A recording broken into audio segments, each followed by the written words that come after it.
എത്രയും പ്രിയപ്പെട്ട സഹോദരി സഹോദരന്മാരെ, പവർ വിഷനിൽ നിന്ന് നിങ്ങൾക്കെല്ലാവർക്കും സ്നേഹവന്ദനം. അതിരാവിലെ തിരുസന്നിധി എന്ന ശുശ്രൂഷയിൽ നിങ്ങളെല്ലാവരും പങ്കെടുക്കുന്നു. വചനപ്രഭാതം നിങ്ങൾ ശ്രദ്ധിക്കുന്നു, ജീവിതത്തിൽ പ്രായോഗികമാക്കുന്നു, അനേകർക്ക് പങ്കുവയ്ക്കുന്നു. എല്ലാറ്റിനും നന്ദി. ദൈവം അനുഗ്രഹിക്കട്ടെ. യാക്കോബിന്റെ ലേഖനം 3-ാം അധ്യായം നാവിനെ കുറിച്ചുള്ള പാഠമാണ്. ബൈബിളിലെ ഏറ്റവും കരുത്തേറിയ ഒരു അധ്യായമാണ് യാക്കോബ് 3-ാം അധ്യായം. അതിനകത്ത് നാവിനെ കുറിച്ച് പറഞ്ഞു, നാവ് ഒരു തീയാണ്. ഇതാ വീണ്ടും പറയുന്നു, നാവിനെ മരുക്കാൻ ബുദ്ധിമുട്ട്. വായിക്കട്ടെ. മൃഗം, പക്ഷി, ഇഴജാതി, ജലജന്തു ഈ വകയെല്ലാം മനുഷ്യജാതിയോടും മരുങ്ങുന്നു, മരുങ്ങിയുമിരിക്കുന്നു. മൃഗം, ലോകത്തിലെ എല്ലാ മൃഗത്തെയും മനുഷ്യൻ മരുക്കിയെടുക്കും. സിംഹത്തെ പോലും ഇണക്കി വളർത്തുന്നവരെ ഞാൻ കണ്ടിട്ടുണ്ട്. യൂട്യൂബിലാണ് കണ്ടത്. അതിൻ്റെ ഉടമസ്ഥരെ കാണുക, സിംഹം ചാടി കെട്ടിപ്പിടിക്കുന്നു. ഒരൊറ്റ കടിക്ക് വലിയ മനുഷ്യൻ്റെ കഴുത്തെ കയറി ഒറ്റ കടിക്ക് കൊല്ലാൻ കഴിവുള്ള വലിയ നായ്ക്കളുണ്ട്. അതിനെ മക്കളെക്കാൾ സ്നേഹിച്ച് ഓമനിച്ച് വളർത്തുന്ന മനുഷ്യരെ എനിക്കറിയാം. മൃഗം ഇണങ്ങുന്നു. കാട്ടിക്കിടന്ന കൊമ്പനാനയെ നാട്ടിക്കൊണ്ടുവന്ന് ഇണക്കി വളർത്തിയിട്ട് എന്തൊരു സ്നേഹമാണ്. ആ വീട്ടിലെ കൊച്ചു കുഞ്ഞിനെ തുമ്പിക്കൈ കൊണ്ടെടുത്ത് ഉമ്മ വെക്കുന്ന ആനയെ ഞാൻ കണ്ടു.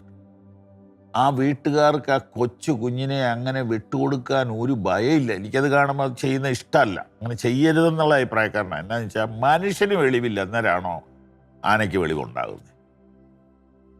പ്രത്യേകിച്ച് ഈ ആനയ്ക്ക് നോക്കി നിൽക്കുന്ന സ്വഭാവം മാറും. താഴോട്ടിട്ട് ഒരു ഒറ്റ ചവിട്ടും. കൊച്ചു പിള്ളേരെയൊക്കെ അങ്ങനെ വിടരുത് പ്ലീസ്.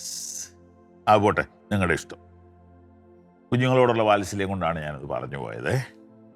മൃഗം, പക്ഷി, ഇഴജാതി, കഴുകനെ ഇണക്കി വളർത്തുന്ന കണ്ടിട്ടില്ലേ?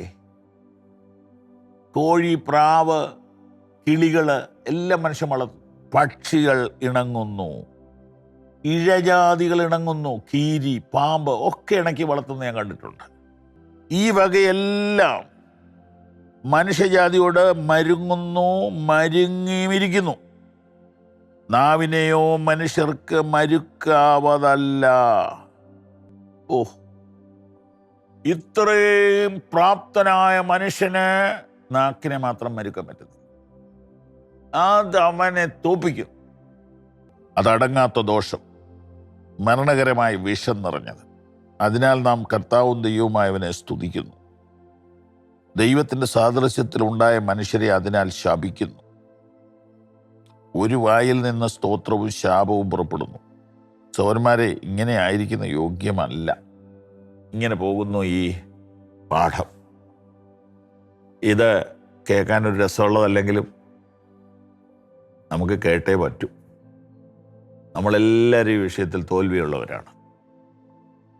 മൃഗത്തെ ഇണക്കാം, പക്ഷിയെ ഇണക്കാം, ഇഴജന്തുവിനെ ഇണക്കാം. പക്ഷെ സ്വന്തം നാക്കിനെ മരുക്കി നിർത്താൻ പറ്റുന്നില്ല. ഈ നാവിനകത്ത് വിഷമുണ്ടെന്നാണ് പറയുന്നത്.